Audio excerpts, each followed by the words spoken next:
All right, welcome to the Bishop Exchange. I'm John Bishop. I'm in my house. I'm talking to Des Bishop, who is in Phoenix, Arizona. Phoenix, Arizona. And I don't know if you noticed that I have a wonderful glow that would appear to be professionally lit by like a camera person, but it's just the Arizona sun. It's that reliable that I'm being lit by the sun through the blinds. Well, when you say it's that reliable, you mean like Let's just put it. We've got sun here as well. When Yeah, it's here. but if you were being lit by the British sun, you could be sure that every 2 or 3 minutes there'd be a shadow would come over your face. You know, there's clouds. There's clouds. Yes, we do have clouds. We have a sunny day, but we have clouds. Whereas there, you've got the perfect. I'm in the desert. I'm literally in the desert. I know Phoenix. Like, the other thing we need to say is we've got Bradley here as well, because Bradley's now become he's become such a feature of this. In fact, Bradley is only sending us the comments that involve Bradley. If you two don't want to be here, I think the congregation will be fine with just me doing it on my own. With just the altar boy. Just the altar boy. Bradley the altar boy. So, listen, we're doing this, as we said last week, because Bradley's going to be away next week, so we're going to schedule this to go out. So it's Friday. It's Friday. So if anything happens between now and Wednesday and people go, Jesus, why have they not mentioned that nuclear war? It's because we didn't know it was going to happen. I'm sure the first thing on people's minds after a nuclear war would be, oh my God, I have to listen to the Bishop Exchange to find out how we're going to survive. How are we going to survive the apocalypse? So listen, I'm doing this. I'm doing this in my house upstairs in a room that I have upstairs. But as I said, there's a little garden, not a garden, a garden room that I've just had plastered to make into a proper room that I'm going to make the podcast studio for this, so that I always set the microphone up. Everything's always set up. I can maybe even get some professional lighting that looks like the Phoenix, Arizona sunlight. Yes, you need that. Gently washing over my face and giving me a younger complexion like it's done to you. So I went to a antique shop before. Right. I just went into our village and I went into an antique shop and I thought, because I need a table. If I'm going to have this podcast studio, I need a table. And I've seen a table. Now, it may not be this table, but I just thought I'd put this out there as a concept because I thought it's a good table. It's an oak table, right? It's 400 years old. It's probably not even going to show up on camera. No, it's not. But I like the idea of doing something new on top of something old, which sounds like a new thing into your sex life when you've been married for a while. It sounds like Bill Belichick's relationship, but I don't know. Have you been following that story? It's a very American story. No, I don't know. Who's Bill Belichick?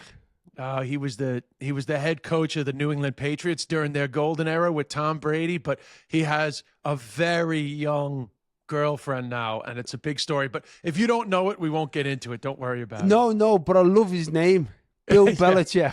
Yeah. Like, you know what I mean? There's no one in England called a name like Bill Belichick. Yeah, He sounds like a detective. It's the Belichick Diaries. Well, if you looked at him, he looks like a detective too.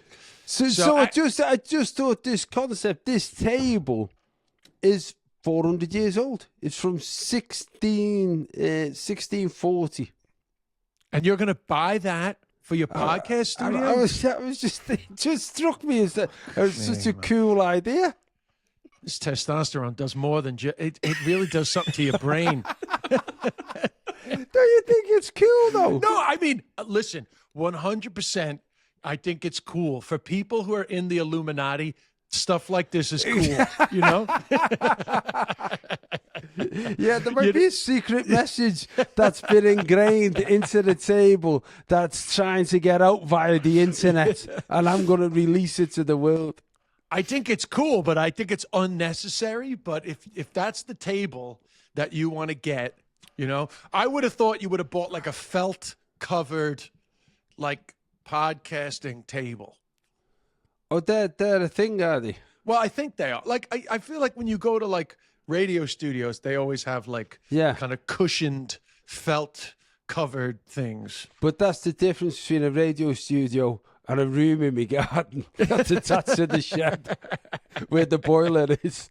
The Joseph Fritzl podcast studio.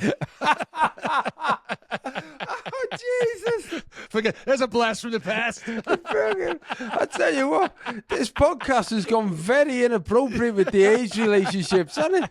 Jesus. I mean, not that obviously it wasn't a funny story, but do you remember at that time there was a lot of there was like a lot of Joseph Fritzl punchlines for a while. So hard because when something like that is so horrific, but is in the zeitgeist, it's like everyone's. But there was a lot of comics stuff. Yeah, a lot of comics would have like a Joseph Fritzl joke, But anyway, so when did you get to Phoenix? I got here Wednesday evening because I did some press on Thursday morning. My first show was last night, but how was it?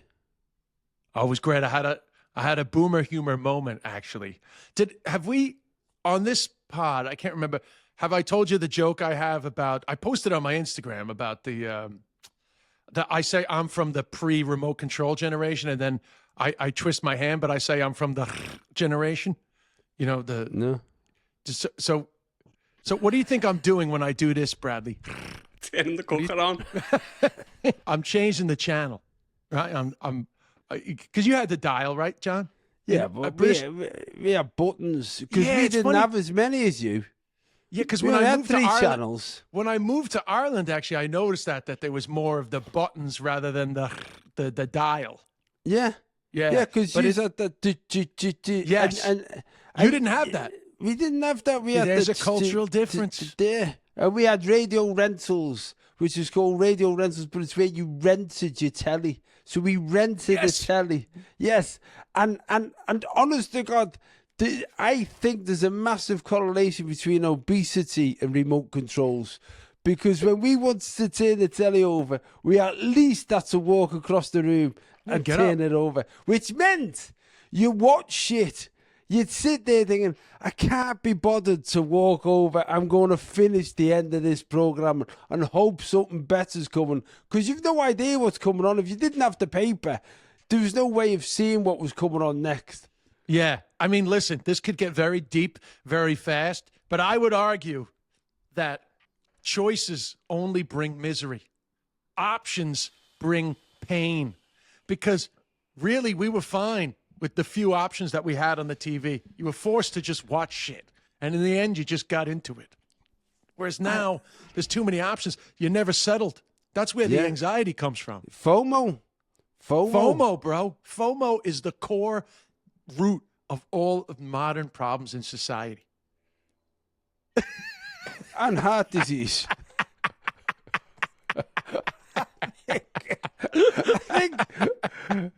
I think heart disease and geopolitics have got something to do. No, it's FOMO, bro. FOMO. You know what? It's FOMO, mofo. It's FOMO. FOMO, bro. But the thing is, even that didn't exist. There was no FOMO. FOMO's a new thing because no one knew what was going on somewhere else. Yeah. What the fuck What were you missing out on in Liverpool? Mate, with loads of stuff. The fucking Beatles. Yeah. That's what we always come back to. Yeah, we had the Beatles. Yeah. What about that, knobhead? Top 10. Okay, so anyway, so I have the joke about, which actually, it's funny. I'm glad we checked that out because I was wondering in Ireland when I do that, do people know what I was talking about? Because one of my memories of when I moved to Waterford first was that the TV was the buttons. But anyway, in the States, it was all dial, it was dial TV. So I'm changing the channel, right? So sometimes I asked, there was actually a table of 22-year-olds in the front row last night. And they were great. They were like totally up for it. But as I have a lot of boomer humor, I always get worried about them checking out. Because honestly, like a lot of these punchlines just mean nothing to somebody who wasn't born in the 70s, right? So I said, what am I doing? And this young kid, the 22-year-old, he goes, are you reversing the tape? He goes, "Are you reversing the tape?" So I was like, "We called it rewinding." It was rewinding, but I think he meant, when you put a pen inside the cassette. Oh, pencil, and yeah. But I said, that was more like if the tape had come out a bit, but we didn't really reverse the tape that way, But anyway, I had some good fun, and I asked the girl, and she said, "Are you dialing on the phone?" Dialing on the phone. And then I don't have any rotary phone jokes because I feel like that's like when you've gone too far with the boomer humor, then you're really into like hack, like this has been done a million times, rotary phone jokes. But when she brought up the rotary phone, I did have. Yeah, but also, you've got to remember, for us in the 70s, when you used to watch American telly, that was the thing. They had buttons instead of a dial. You had buttons. But we didn't get a touch tone. We did not get a touch tone phone until the early 80s. We had a rotary phone for definitely at least. We still haven't got one. Well, I don't even know what a phone is. We still write letters. When I moved to Ireland, I was surprised that. So in Ireland back in those days, you had to rent the phone from Telecom Air, and that was part of the thing. Part of your phone bill was your phone rental. The actual handsets, yeah. You had to, that was like, that got sent to you by Telecom Air. And then my cousins that I lived with when I first, at the weekends, I was in boarding school, and then at the weekends, they had a lock on the phone. Are you aware of that, Bradley? No. Are you aware of the phone? No, yeah, Bradley, phone come calls on. were expensive. You guys have no idea, like, what's An happening? actual physical lock? Yeah, the lock on the zero. It was on the number one, sorry, yeah. It was a plastic cover over the touch tone, but it had a hole for the 9 so that you could dial 999 for emergencies. Oh, you had the plastic cover? No, what we had was a lock, like a thing that was screwed into the top, and you had to get a key to get it off, and it was on the one. So you couldn't rotary? Yeah, no. So you could only do ones. Yeah, that was one. Well, I didn't move to Ireland until 1990, so by then it was touchtone. So they had a plastic cover over the phone, and then there was a hole over the 9. So in case of emergencies, you didn't have to get. I can't believe we're having this conversation to someone who I've just spent most of last year with, and he's looking at me like I'm a dinosaur. This is how we lived. But was it for people, like, if someone comes to your house, like, or like you didn't trust your own family it's for to people use the phone? in the house. It was to stop us. It was to stop us talking to some bird for 30 minutes because phone calls were expensive back in the day. You had no idea how dear the phone was. In fact, neighbours used to come to your house and use the phone and write the phone number down at the phone and how long they'd been on. They used to have a little notepad by the phone to owe you the money for it. And there used to be a little table. A table was made. In fact, my dad and I already used to make these tables that were just for phones. They were telephone tables. They used to go under the stairs. As you go up the stairs, there'd be a telephone table. And it'd be a table. And a bench. Sit like that. And a bench. I have never heard of the phone lock. By the way, just for the record, last weekend I was in New Jersey doing the same bit about the... And I asked this girl, she was 21. I said, "What do you think I'm doing?" And she goes, "Starting a car." That's a good one. I was like, "How old do you think I am that I'm fucking cranking up?" I said, I wasn't cranking up the Model T that just came off the assembly line. I was like, "I can't get this damn car to start, honey. I can't get it to start." Oh, God damn it, damsel, how do I get this car to start? But anyway. My dad had a car that had a crank at the beginning. No. He had a car that had a crank, one of the first ones, because my dad always had bad cars, until he got a Russian Muscovich. Muscovich that had a lighter in it, which I thought was from another planet, and obviously it was from Russia. And nothing else came out of Russia at that time. But also, all of my dad's cars, and even when I learned to drive, in the instructor's car, we had a thing that Bradley, again, will mean something completely different to a new generation. The choke. The choke. The choke. Not that. Oh, the choke. The choke. And I still, to this day, don't understand what the choke did. the choke allowed the fuel into the engine to engage the engine, as I understand it. And so what you had to do, you had to bring the choke out and then push it back in so that the engine was engaged. That's what it was all about. And so there was a skill to the choke, and if you got it wrong, you'd have to be going, you flooded the engine, You flooded it. You flooded it. Come on, did I flood it, Dad? How did I flood it, Dad? You just reminded me. I used to have a dirty joke that the punchline was, I think I flooded it. And it was something to do with sex, and now I can't remember the fucking set. No, I know, but it was, no, don't. It was dirty, but I can't remember the fucking. I can't remember the fucking setup now. I need to find that out. No, it used to be. You started off with Joseph Fritzl. Now you're talking about flooding sex. No, this was a good joke. But the reference was about flooding the engine. But it was also about like that young people wouldn't get it, like because engines don't flood. But now I can't fucking remember. I totally forgot about that joke. I need to remember the setup because that used to be a huge punch in one of my bits, and it completely gone out of my brain. Anyway, I'll remember one for the resurrection next week. Yeah, one for the resurrection. I gotta remember it. Yeah, we got to remember. You've just reminded me of that, and I can't. It is funny though. Sometimes that happens. See, this is the other thing, Brad. Like when you're a comic, and you'll know it now that you've done a good year on the road. Stuff, comedy's talking about stuff. And you craft it in a way that makes that subject funny. So you might have jokes about Pepsi Cola versus Cola Max or whatever, and you're saying a joke about it, and then you forget about it, and then someone else says that word, and you think, oh no, a joke about that. It just comes straight into your head, doesn't it? And it's the most ridiculous thing sometimes that comes into it. Like I was just talking there about chokes and stuff like that. It's just one of those things where you have a compartment in your head with all these jokes or all these bits that don't belong anywhere unless you're on a stage, and then someone says something, you think, I want to tell you my piece now about, I don't know, when I bought the front of a plane. Do you know what I mean? It's just stuff like that. I remember the joke. Oh, go on, please tell us. It was part of that bit I used to. It's a little dirty about going down, but it's really about female orgasm being hard to make female orgasm happen. And like sometimes I would say, Brad, do you want to take some notes? Brad, this is really relevant to you. Let me get my pen and paper. Yeah. So I would say, you can't turn it over, So that was like a car reference. Oh, you can't turn it over. It's like trying to start a car in a horror movie, and I'd be like, like, when like in a horror movie they're getting chased and they can't fucking start the car, like fuck, and then I was like, oh, I think I flooded it. That was the punchline. I think I flooded it, which was a joke about going down. The joke about going.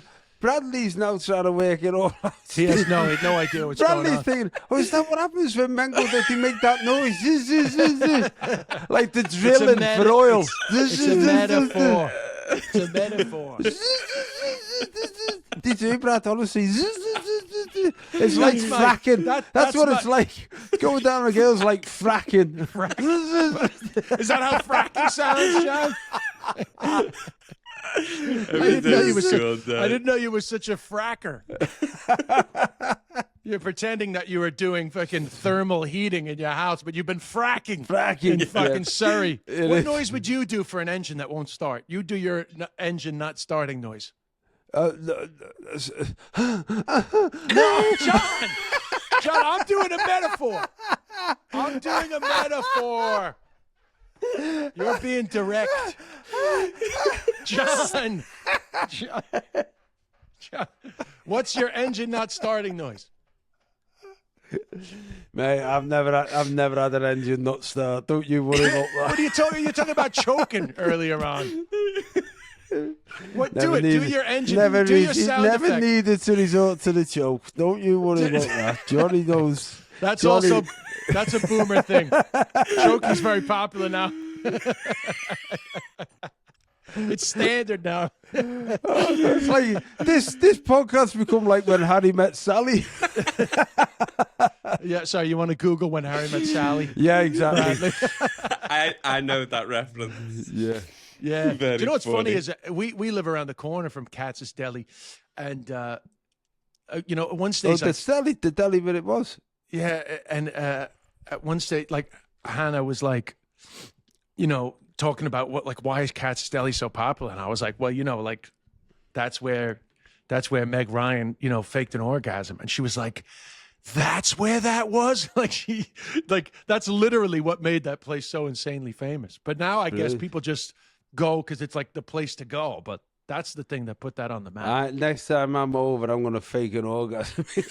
But can you imagine how annoying it is for Katz's Deli that yeah, I know people but must do it all the time.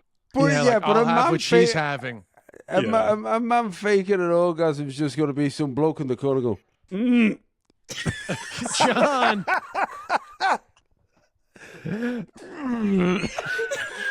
and then falling asleep in his apple pie. It's pastrami, John. It's Katz's Deli. It's a Jewish deli. It's pastrami. All right. What do you want? What do you want? Come on. In his Reuben. What do you want? Hey. Do your car starting, John. Why are you so resistant to doing gonna do it? There you go. There you go. I can't believe you're so insistent on that. Well, because you would give me a hard time about my sound effect for a car that won't start. So listen, we were going to get some calls in here. Did we get any? Is anyone bothered? Have we got any messages? Yeah, we got messages and calls. I got a couple because we asked for did you? we asked for word origin ones. Oh, but- right, okay. Yeah, so there's a few weird origin ones that I'll play, but it's super hard to find if the origin's like actually real. Like there's so many know. conflicting. It's so hard especially to the fact Irish check language them. ones. I know. Yeah. So disclaimer at the start of this. They right. might be right, they might be wrong. Okay, like everyone, I took Latin in high school, thought it would help me with the SATs. But my favorite thing I learned in Latin was the word annihilation. So nihil means nothing, and like shun is like to make. So annihilation is to make into nothing, which is really cool. Also, Silwa means forest, so Pennsylvania is just Penn's forest. Cool stuff. Wow. Though that is now. Come on. Did you fact check that? I fact checked the annihilation That one, was good. and that's real. I love that. Yeah. To make That is something brilliant. into nothing. And that's annihilation is a great word. Annihilation is so final and so intense. But Latin, I mean, if you're going to get into the origin of words, Latin is the subject to take Yeah. because so much of it comes from Latin. I mean, we lost Brad, unfortunately. Brad is froze on us when we need him. I know. He's frozen. Can you just pull the choke out and get him going again? Brad. Brad, did that finish again? We You've got lost to Brad. say It worked. It worked. The internet just keeps freezing. We But, pulled the choke out, man. Literally. Let me crank up the internet for you there. Crank it up. Exactly. Come on, Brad. Join the 21st Brad, century. we need you back on the podcast, Brad. But yeah, I think her name was Jen. I like that. Yeah. I like that idea that someone's took those different meanings together. I like it. On the other side, there's a sadness in it because something got annihilated for someone to say, "Oh, what should we call that?" And the mates have gone, "Well, I've got these couple of words. Let's put them together, and that might explain it to anyone else." Because annihilation is the end of. That's it. Yes. Done. Total annihilation. Yeah, very good. I wonder where Good, though. I wonder where capitulation comes from. But that's a real one.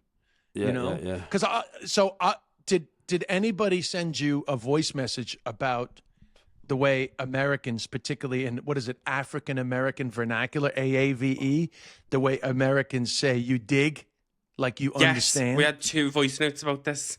Okay, This you is want the to one play that one? like I couldn't. Yeah, because I know about that because I met the You guy have? that. Yeah, so Oh, okay. So play it. Well, lads, hope you all are keeping well. One of my favorite examples would be the American phrase, "Do you dig?"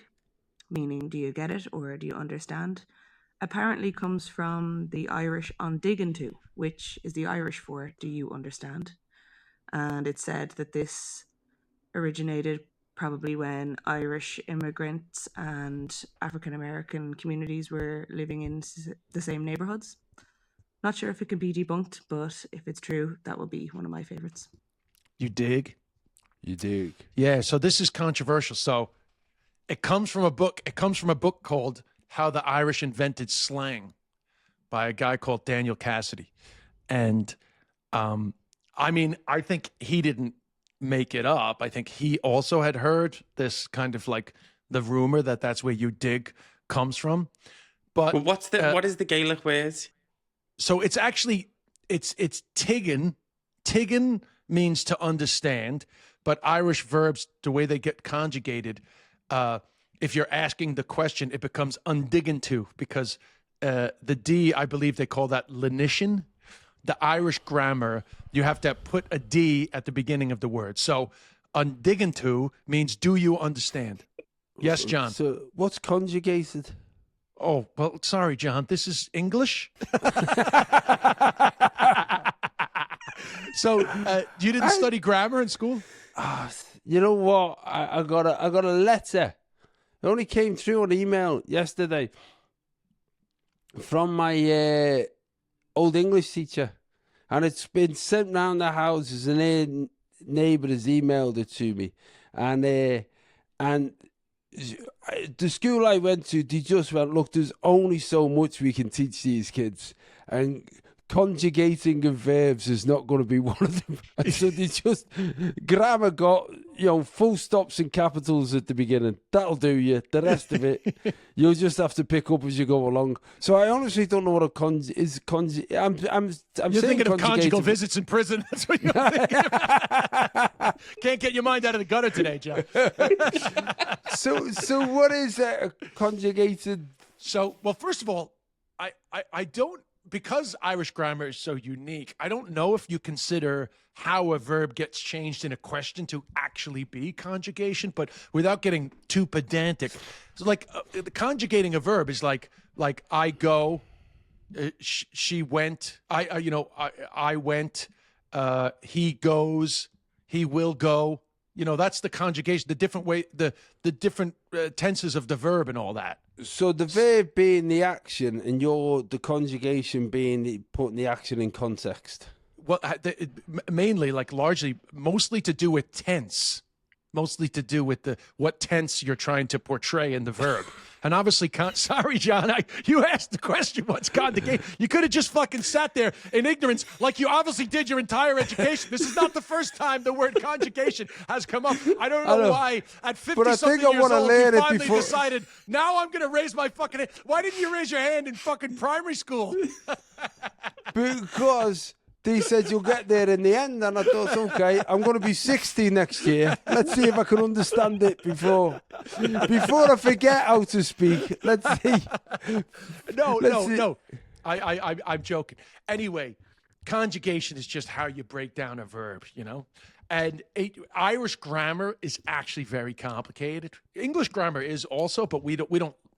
We just know the grammar kind of happened to us largely because grammar kind of happens when it's your language, your tanga duchas, as they say in Irish, your origin language. But anyway, Irish grammar is really complicated. And one of the odd things is that you add like a D when you say undiggin to on a verb tiggin, right?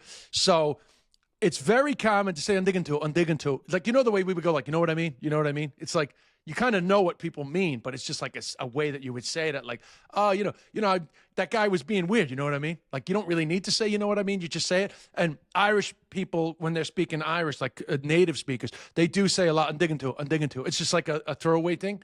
So there's this guy, Daniel Cassidy, says that the origin of African-American vernacular English, of particularly like jazz musicians saying, you dig, like you get it, came from them hearing undiggin to, and that evolved into. That's cool. To think it was the Irish who taught Huggy Bear how to speak. And again, that's a very specific reference. Yeah, I didn't get it, but I just laughed. Huggy Bear who starts getting nuts. Oh, right. Yeah. Yeah, you dig. Yeah, you dig. But it's disputed. interesting. I It's know, disputed. but when you think about it, because the Afro Americans and the Irish were living in the same communities, And that's where this guy argues. You can see that would make a degree of sense, to be honest with you, because they were ghettoized themselves and put into a confined area where their cultures were to merge one into the other. Yeah, and then they also are in linguistics. This is not disputed. The Daniel Cassidy book is largely disputed, but what's not disputed is the influence of Scots Gaelic. So actually, do you know that Scots Gaelic was a big influence in like Southern American vernacular? And they say that a lot of Scots Gaelic influenced like early Southern American vernacular. But I don't know what words, but that's undisputed, that's quite an influence on Southern American vernacular.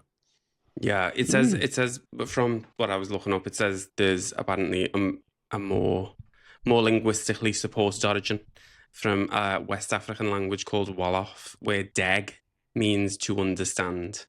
And that makes more sense. Well, there you go. Thank you, Bradley, for coming in. It's funny how we went from insanely meaningless banter, which was great crack, to fucking like BBC Radio 4 fucking Bradley. PBS. So today we're talking about the origin of the African American vernacular English. You dig.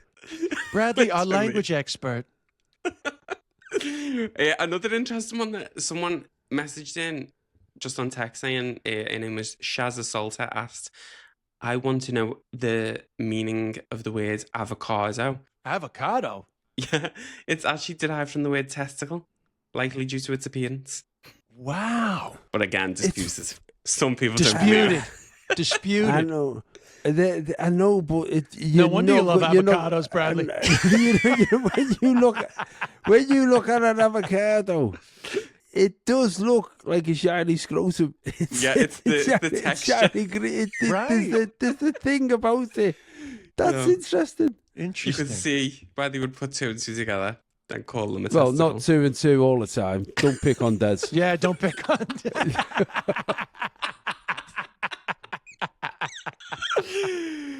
And then God. There's one, this girl said this, but disputed. All right, play it. So I worked as a bartender for a long time and found out along the way that it is referred to as a shot of booze because back in, I don't know, like Wild West days or some shit, you could purchase it for a bullet. I don't know, like just the casing or I don't know how that shit works, but a shot of whiskey was called that because you could purchase it with a shot. Also, the word shotgun got its name because when people were riding around in wagons and stuff, the person who was sitting next to the driver typically carried a shotgun. The more you know. So apparently shotgun. that last one is true, but the first one that's where is, shotguns come from? Yeah, apparently. But the shot for a bullet one is less accurate, I believe. More legend. Riding shotgun. Thing is, what I liked about her, she was saying, I love the way she was saying historic stuff and going, some shit. Some shit. Some shit. But that, when you think about it, a bullet for a shot, you can, I just think a bullet would have been more expensive than alcohol in the Wild West. You would think so. Well, you said it was disputed, Brad. What did you find on the disputing of this? The story goes that the old West cowboys who didn't have enough money for a drink would pay with a bullet instead, so a shot of whiskey supposedly came to mean a drink that would cost the same as a bullet. The reality is that the term shot, meaning a small drink of liquor, dates back to the 17th century in England, long before the American Old West or common use of bullets as currency. You know what? What's interesting about that is when you look at Old English. Yeah, again, coming back to this table I was looking at 400 years ago, right? If I'd have bought that new 400 years ago, right, as like their version of IKEA or whatever, and I'd gone and said, oi, it was Yeekia. Yeah, Yeekia. And I'd have gone and said, yo, carpenter man, I'll have that table. He wouldn't have understood me. their English was different than our English. So So you're saying if always you an went back in evolution. time, you say? Yeah. Oh, right. No, not like No, because you would have. What, you wouldn't have. Had you No, come what from I'm a saying- faraway place to get your table? What I'm saying is the link. Mind you, I was in Doctor Who. I could go in the TARDIS. But what I mean is the link between history is still very tangible. I can buy a table that has never left England, but the people I would have spoke to buy that table off it when they made it probably wouldn't understand me. And that's got nothing to do with my accent. They would not understand the English that we speak. Yes, 100%. So speaking of, someone has gave a voice note about your accent and Dez's accent. Oh, really? Okay, let's hear it. I'll Let's see what they have to Play it say. right now. Hey, it's Jen from Boston. One of the reasons I listen to the pod is to hear the cross-pollination of Dez's New York/Irish accent and John's heavy Liverpool accent. It's really fun to listen to the different words that you guys use and kind of the cadence and the different senses of humor that come along with you guys being from different regions. Particularly Des with his really heavy Queens accent, which I hear come out on the word totally. Which is exactly the way my Irish Totally. grandma from Brooklyn said that word. But then I hear the Irish inflection on words like realize. John, curious as to the origins of people from Liverpool saying me dad instead of my dad. And also kind of the lilting way that you talk with kind of like the up and down in your voice from high to low when you say things. Anyway, great job on the pod, guys. Love listening. Thanks. Oh, That's yeah, great. that's great. I love that. I've got a lilting voice. That's Yeah, lovely. you're a lilter. And it is interesting, the me bit, because I remember going to school. That comes and from Ireland for sure. everybody wrote me dad, me, R. Eddie, R. Cathy, R. Carol. Everybody wrote that as a precursor. And the teachers used to say, no, it's not me, it's my. And I used to think the word my was posh. Anyone, my. Why would you put my when it's me? But Irish That's people weird. say me dad as well. Like Dublin Yeah. people say me Me dad. dad. I'm going Me dad. over to me Not a ma's. similar. Not Yeah. a similar, no. So I think a lot of the Liverpool etymology comes from Ireland. We know that for sure.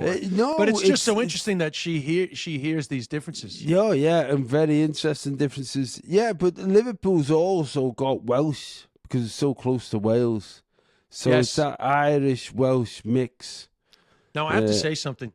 I don't think the way I say realize, I don't think it comes from Ireland. I think I say realize weird because all my life, well, in certainly in the last 20, 30 years, people have pointed out to me that I say realize weird. I thought that you just said it weird as well, but then the other day I heard an Irish person say it, and it's quite similar to the way that you say it. Right. So I guess So I because I think do it have is. I do have a few weird things that I guess will never leave me of just living in Ireland the way that it's like when I say Ireland, I don't say Ireland Ireland. like an American. I say Ireland like Irish. There's certain words that just there's nothing I can do. They will always be that way. I also get judged a lot now in New York for my New York accent because you don't really like the New York accent's kind of dying. Like you don't hear it as much. People are like breeding the accent out of their kids because it's associated with working class, common, And like when you listen to Bernie Sanders has like a strong New York accent, but none of the new New York politicians have like New York accents. Kind of sad, actually. The homogenization of culture is a negative evolution. New York, what you gonna do? Hey, what you gonna do? Here it goes again. Here we John, go. You looking at me? You're looking at you. I'm looking at me.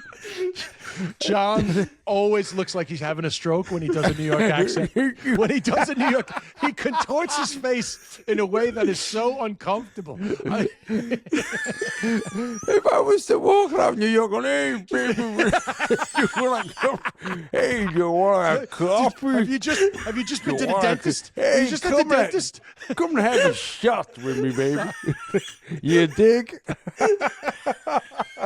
Anyway, that was very. Good. Well, listen, I've got to go in a bit. I'm going to I've reached a point in my life where I'm going to a 60th birthday party. I was on a radio show here yesterday, and it was great fun. And we were talking a little bit about getting older, and I told him I was going to be 50 in November. And he said 50 is an interesting age because when you're 50, you're no longer an older, younger person. You're now a young, older person. And I was like, oh shit, man. That's what it is. Line. That's what it is, bro. Yeah, That's who I am. Yeah, it's not the end, but it's the beginning of the end. It's the beginning of the end. This is the end, my only friend. The end. So speaking of the end, Bradley, would you like to go on, play the last one, Brad?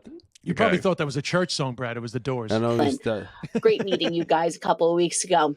Anyway, my question for you guys is, what musician, band, recording artist, whoever, would it be that you would like to fucking see that you haven't had a fucking chance to see yet? I've seen Sinatra. I've seen all these biggies, but I never got to see fucking Queen. And I would fucking love to have seen Queen. But, with Freddie not there, it's not the same. So who would it be for you? Just my thought question for you guys. Thanks. Have a great one. Bye. Sister Bridget. Bridget. Speaking of New York accents. And I love the fact that she swears as much as you. Yeah, well, I think she was inspired by Bradley by Bradley on that one. But the thing is, we met Bridget. There's no way she looks like she's going to say, "Fuck you, you fuck." She honestly looks like she's baking a cake. She's like a really nice lady.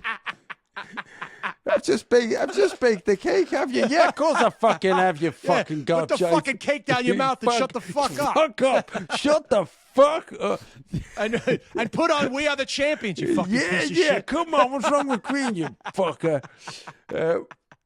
You know what? Who I would have loved to have seen, but it's tinged with sadness, would have been Elvis. I would love to have seen Elvis, but it's tinged with sadness because there was a window where he was the Elvis that I knew, the white suit, the 70s. He was and he was at the top of his game. So you want to see him then when he still felt like it was his choice, not the Elvis that became, obese, addicted to drugs, and end up dying. Unfortunately, you don't want that Elvis. You want the one before. But there was a time, that man's voice. I still listen to some Elvis. I'm a fan of obviously all the classics, the Beatles, and all of those things. And I love going to concerts now, and I love the show. But there's a little bit where to have been in a room with someone who changed the landscape of music and see him perform at the top of his game in those early 70s, man, that would have been something special. Yeah, well, since we're picking dead guys, I would have loved to have seen Notorious B.I.G., Biggie Smalls. Probably wouldn't want to have gone to the after party, but I would definitely like to have seen Biggie Smalls. Do you think you would have got in the after party? Well, I was young. I was young when he died, and I think Puffy would have gladly had me back at the after party. That's all I'm saying. But I in terms of the context of what you're saying, I would have loved to have seen Biggie Smalls. Yeah, I went for Elvis because Bridget went for Queen. For Queen, so, yeah, and it wouldn't be the same without Freddie.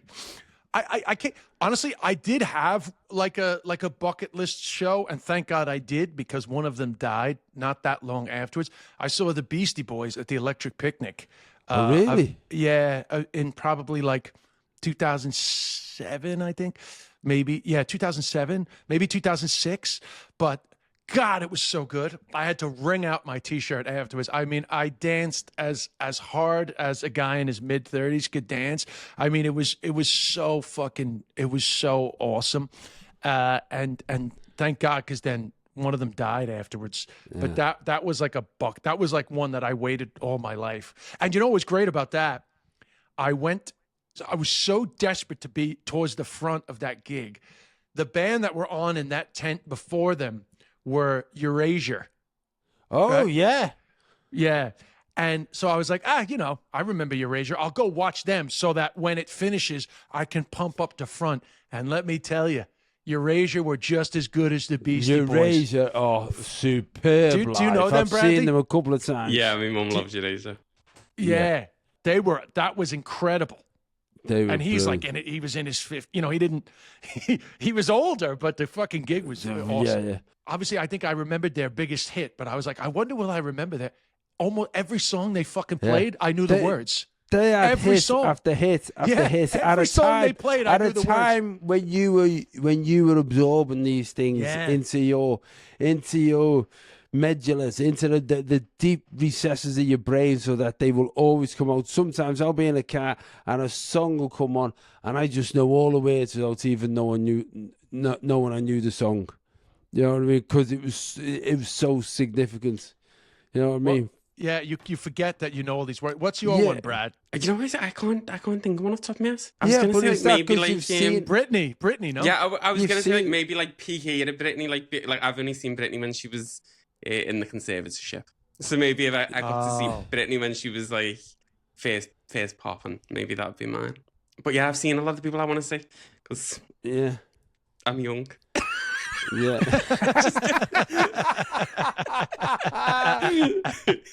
But it's crazy about it's so interesting the way one band member dying. Like it's like you'll never see that band now properly. You'll never. Like what you're saying about the Beastie Boys. Nirvana would be one I would love to see. Yeah. When you start going through it like that, obviously there's loads, isn't there? But I think if to pick one, it's amazing who matters to you. And again, you know, this bit where there's songs in your head, and it's the last thing that leaves you in Alzheimer's and dementia and everything else. The recognition of music and the pattern of words and song, such a brilliant thing. Wow, Bridget, a fucking brilliant fucking question for Bridget. Bridget, honorary secretary of the congregation. I don't mean that in a gendered way. I mean it in terms of corporate structure, in terms of our board. Oh, she's the company secretary. He's unplugged his mic again. He's knocked it out again. It'll be all right, just to round up. Doesn't matter. We're closing it up anyway. All right, brilliant. Thank you, everyone. Great episode. Thank you so much for your contributions. Oh, hey, can I just say, if you're listening, that my early show for my special taping on May 13th in New York City is sold out. There are still some bookings left for the late show. So if you're planning on coming, come to the late show. It's late, 10 o'clock, but it's New York City. The city never sleeps. So come and check that out. And if you're a gambler, come see me at... What are you going to do? What are you going to do? What are you going to do? To the face. You look like Stan Laurel from Laurel and Hardy, who's having a stroke. That's what looks like when you do your face. I'm Robert De Niro. Look like Mickey Rourke. I'm just a broken down piece of meat. You're like Mickey Rourke in The Wrestler. Where do you want from me? Where do you want from me? I give you it all. I give you it all.